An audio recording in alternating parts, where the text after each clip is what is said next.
अस्सलाम वालेकुम, मैं हूँ आपकी होस्ट फराह खान। आप देख रहे हैं प्रोग्राम जो बात है और हमारे प्रोग्राम का आज टॉपिक है गर्ल्स इन देसी हाउस होल्ड। हमारे साथ पैनल में मौजूद हैं शाज नविश्त और उरूज अवान। करते हैं हम अपने टॉपिक को स्टार्ट इस तरह के, बताएं आप लोगों को अपनी फैमिली में क्या क्या इशूज सॉल्व देखने पड़ते हैं ऐसे जो ब्राउन फैमिली में होते हैं। इस टॉपिक का नाम सुनते साथ सबसे पहले मेरे दिमाग में जो बात आई है ना, वो ये है कि मेरे भाई और मेरे पेरेंट्स सेम है, लेकिन जो मेरे पेरेंट्स हैं ना वो थोड़े ज्यादा स्ट्रिक्ट है। समझ रहे हैं मैं क्या कहना चाह रही हूँ? कि मेरे जो पेरेंट्स हैं, अगर मेरे भाई को कहीं जाना है बाहर रात को या दिन में कभी भी, वो पूछ के नहीं जाएगा, वो बता के जाएगा। लेकिन अगर मुझे कहीं जाना है तो मुझे पूछना पड़ेगा, और मुझे जवाब भी ऑलरेडी पता है कि वो नहीं होगा, मुझे नहीं परमिशन मिलेगी। परमिशन के बहुत इश्यूज होते हैं। सही बात है। हमारे जो देसी फैमिलीज हैं उसके अंदर जो है वो परमिशन की बहुत इश्यूज होते हैं। रात में तो खैर छोड़ें, दिन में भी हमें जाने की इजाज़त नहीं होती। दिन में भी अगर हमने कहीं जाना है तो हमें साथ किसी को लेके जाना है, परमिशन लेके जानी है, मतलब एक पूरा प्रोसेस से हमें गुजरना पड़ता है। अगर हमें कहीं बहुत करीबी, बहुत आम सा इवेंट भी है उसमें भी जाना है, और रात के इवेंट्स या रात की कोई आपकी गैदरिंग है उसमें तो आप बिल्कुल सोच भी नहीं सकते। मैं जहमत भी नहीं करती कि मैं पूछूंगी यार, मैं चली जाऊं। बहुत सेंसिटिव इशू है क्योंकि मैं इससे रिलेट नहीं कर सकती, भाई नहीं है मेरा क्योंकि कोई, तो मुझे खुद ही इंडिपेंडेंट है, घर में इजाजत भी मिलती है, जाओ अपने काम खुद करो। बस हाँ लिमिट्स होती हैं थोड़ी सी कि शाम में इस टाइम आ जाओ। इस चीज से मैं रिलेट नहीं कर सकती कि इतनी मुझे इंडिपेंडेंस मिले कि हाँ चली जाओ इतने टाइम में आ जाना। नहीं हो ही नहीं सकता, क्योंकि ब्राउन फैमिलीज में जो है ना वो डिपेंडेंसी इश्यूज बहुत होता है। हमें बहुत डिपेंडेंट कर दिया जाता है विदाउट नो रीजन कि हमें शुरू से अब्बा पे भाई पे जाना है आना है, उन सब चीज़ों में। और स्पेशली पैसों का मसला है कि तो भाई पैसा चाहिए, बहुत ज़्यादा चाहिए। लेकिन फिर वही मसला है, एक तो स्टडीज़ में पहले आप स्टडी करेंगे फिर जॉब करेंगे तो पैसे आएंगे, लेकिन स्टडी में हम लोगों को हमारे मतलब कि हमारी मर्जी की फील्ड नहीं चूज़ करने दी जाती। लेकिन अगर चलो करने दे भी दी है तो फिर जॉब नहीं करने दी जाएगी कि जॉब नहीं भाई, ऑफिस वर्क नहीं करना, बॉयज़ होते हैं वहाँ पे, आदमी होते हैं, मतलब माहौल अच्छा नहीं है एंड ऑल दैट, तो जॉब की परमिशन नहीं मिलती है। और फिर जॉब नहीं मिलेगी तो मतलब पैसे कहाँ से आएंगे? फिर पैसों के लिए वो अब्बा भाई को पढ़ाई का भी क्या फायदा जब जॉब ही नहीं करनी आगे। जॉब की टाइमिंग्स का भी इशू होता है कि शाम की जॉब ना हो, फिर रात की जॉब ना हो, फिर इस तरह के इश्यूज बहुत ज़्यादा हम लोग को फेस करने पड़ते हैं। और हमारे ये मसले हम लोग डिस्कस कर रहे हैं लेकिन कोई सुन नहीं रहा है, मतलब हम सुन रहे हैं कोई नहीं। एक तो हमारी रातों की नींदें पूरी नहीं हो रही हैं, अभी क्या कर रातें नहीं कट रही, क्यों आखिर ऐसा क्यों है? क्यों नहीं रात की नींदें पूरी होती हैं? आपको क्या लगता है ऐसा क्यों हमारी रातें क्यों नहीं कट पा रही है? इसलिए नहीं कट रही क्योंकि हम सिंगल हैं, बचपन से सिंगल हैं भाई।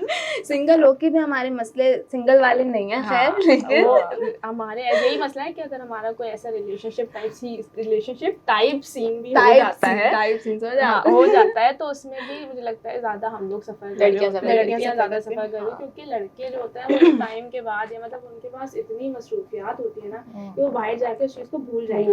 और मुझे ऐसा लगता है कि लड़के ना इमोशनली इतने ज्यादा इन्वॉल्व भी नहीं होते, उनके लिए एक ऐसी चीज है कि मतलब ठीक है हो गई बात तो हो गई, नहीं हुई तो नहीं, यार क्या फर्क पड़ता है। लेकिन लड़कियां जो है वो एक चीज में इतनी ज्यादा इन्वॉल्व हो जाती हैं कि मतलब उनको फिर मतलब वही बात है, 2 रुपए की अटेंशन दे दो आप, बस 2 रुपए की, उसके बाद वो इमेजिन कर लेंगे आ गया, उसका हस्बैंड भी बन गया, बच्चे भी हो गए, पूरी फैमिली प्लानिंग हो गई, इमेजिन कर ली। और फिर क्या होता है, शुरू होने से पहले खत्म। और शादी से मुझे शादी का वर्ड प्लीज मत यूज करो यार। नहीं अब तो मुझे बताओगे क्यों शादी से मतलब क्या आता है दिमाग में? अगर आप लड़की हो और शादी का वर्ड मेरे ख्याल आपने अपनी पूरी बचपन से सुनते आ रहे हो, शादी होनी है आपकी, जिंदगी का मेन मकसद ही शादी है हमारा, कि शादी हो गई। एज अ लड़की आपकी सक्सेस है हैप्पी मैरिड, जो लोगों को नजर आए, सोसाइटी को नजर आए, चाहे वो लड़की किसी भी चीज से गुजरे, सोसाइटी को आप हैप्पी नजर आओ जी। और शादी में इतनी रिस्ट्रिक्शंस होती हैं कि आपको शादी के लिए बोला जाता है, बचपन से हमें एक बाउंड किया जाता है कि आप लड़की हो तो आपको इस तरह से बैठना है, इस तरह से उनकी शादी होनी है, अगले घर जाना है, अगले घर वाले क्या बोलेंगे। मेरे घर में एक इशू होता है कि मैं चाय की बहुत शौकीन हूँ लेकिन मुझे चाय नहीं पीने दी जाती, और मतलब मैंने सुना भी है कि चाय मत पियो, ये मत करो क्योंकि चाय पीने से रंग काला हो जाता है। और अच्छा तो मतलब दूध पीने से रंग साफ हो जाएगा? नहीं पता इस बारे में, लेकिन शायद होता है। पूछना जब तक ये बोले ना उससे पूछना ये बात। अब तो मैंने पूछा है कि यार दूध पिया करूंगी ताकि अच्छा बंदा मिले।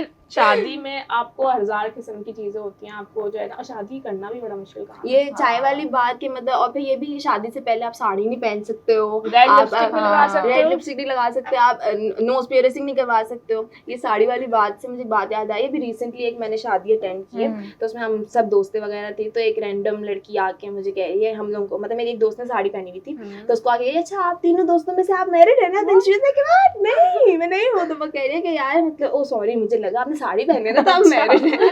ये क्या बात है? और इवेंट, इस तरह के इवेंट्स में हम जब जाते हैं तो हमें पता है कि मैं काली हो गई हूँ, या फिर मेरे मुंह पे दाने निकले हुए हैं, या मैं मोटी हो गई हूँ, या मेरे बाल सफेद हो रहे हैं, जो भी मतलब आंटीज की भी बात कर रही हूँ मैं, हमारे मतलब मोटे हो गए हैं या हम काले हो गए हैं, तो हमें पता है ऑलरेडी हमारी इनसिक्योरिटीज हैं। आप क्यों आके आप जाओ आप वहाँ पे, तो आंटीज हाँ बेटा क्या हुआ आपको, इतनी मोटी क्यों हो गई हो, इतना क्या क्या खा रही हो, या पतली हो गई हो। आंटीज जो है ना वो आती इसलिए हैं शादी में कि जज करेंगे हम लड़कियों को। ब्राउन फैमिली से स्पेशली आपने आंटीज, आप साड़ी पहने हो तो वो आपके पीछे पीछे के बेटा ये क्यों किया हुआ है, हमें बताएंगे कि क्यों किया हुआ है। अच्छी बात नहीं है बेटा। हाँ वही ना, अगर पियर्सिंग हुई है तो या तो तुम्हारी एंगेजमेंट हुई है या तुम्हारा निकाह हुआ हुआ है। नहीं हुई भी, मम्मी ऐसे ही दिल कर रहा था करवा लिया।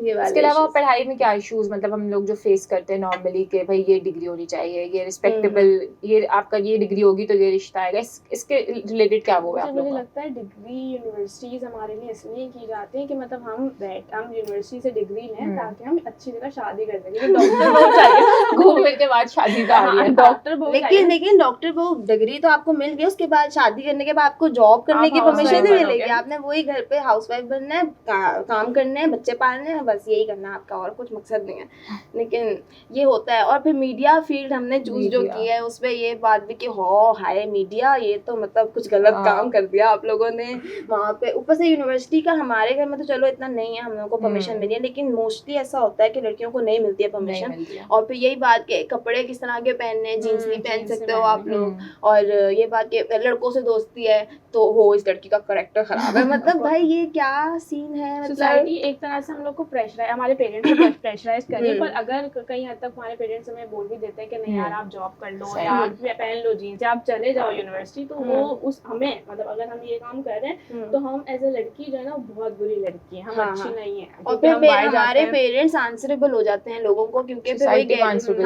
हालांकि वो नहीं है आंसरेबल, लेकिन फिर उनको बताना पड़ेगा कि हो आपकी बेटी जाती है, अच्छा हो ये इधर जा रही है, ऐसे काम कर रही है। और फिर उनका भी कसूर नहीं है अगर वो हमें ऐसे रिस्ट्रिक्शंस लगाते, क्योंकि उनको बाहर जाके इस तरह की फालतू बातें बहुत फेस करनी पड़ती है। जनरेशन गैप है एग्जैक्टली। पेरेंट्स का उनके टाइम पे ये होता था कि शादी आए आप मतलब जैसे ही आप लड़का देख लिया आपको बता दें कि आपकी शादी है, फिर आपने जाके शादी पूछा नहीं जाना, आपको बताया जाए रिश्ता है, आप शादी आपकी आ जाना। और मैं इस बात से एक बात याद आई, मैं ऐसे लोग भी जानती हूँ मतलब पुराने हमारे, कि वो मैंने सुना हुआ है कि उनकी शादी हुई थी तो उन्होंने बताया कि मैंने 1.5 महीने बाद हमने साथ बैठ के खाना खाया था। मतलब शादी किए 1.5 महीने बाद वो बैठ के साथ में खाना खा रहे, कैन यू इमेजिन? तो मतलब जब हमारे पेरेंट्स इस किस्म के दौर से आए हुए हैं तो और हम ऐसी बात नहीं समझ सकते। हमारे डिस्कस अभी मस्त टाइम क्या कर रहे थे, हमारी चीजें एब्जॉर्ब करने, हमारी जनरेशन की जो बातें हैं या आजकल जो मतलब मॉडर्नाइजेशन हो गई है, ऑब्वियसली जनरेशन गैप के लिए बहुत टाइम लगेगा हमारे पेरेंट्स को। एक्सेप्टेंस नहीं है, एक्सेप्टेंस नहीं है, अवेयरनेस नहीं है। अपने पेरेंट्स को कुछ सिखाना भी चाहते हैं कि नहीं यार ये जो हम कर रहे हैं ये गलत नहीं है, वो समझते हैं हम आर्ग्यू कर रहे हैं, हम बदतमीजी, हम किसी गलत चीज को नॉर्मलाइज कर रहे हैं। सही बात है। वो हमारी बातों को नहीं समझ पाते हैं, हम उनकी बातों को नहीं समझ पाते हैं, तो ये बस मसले तो हमारे इसी तरह चलते रहेंगे ब्राउन फैमिलीज के, इसी के साथ, और इस पे हम बात करते रहेंगे तो हमारा शो खत्म नहीं हो पाएगा। बस ये है कि हाँ जो लड़कियां वाकई इस बारे में बात नहीं कर पाती उनके लिए हम एटलीस्ट बैठे, हमने डिस्कस किया कि ये इश्यूज होते हैं। इसी के साथ हम अपने शो को कंक्लूड करेंगे, इंशाल्लाह फिर आपसे बात होगी, और देखते रहिए हमारे प्रोग्राम जो बात है। Thank you so much. Allah हाफिज़।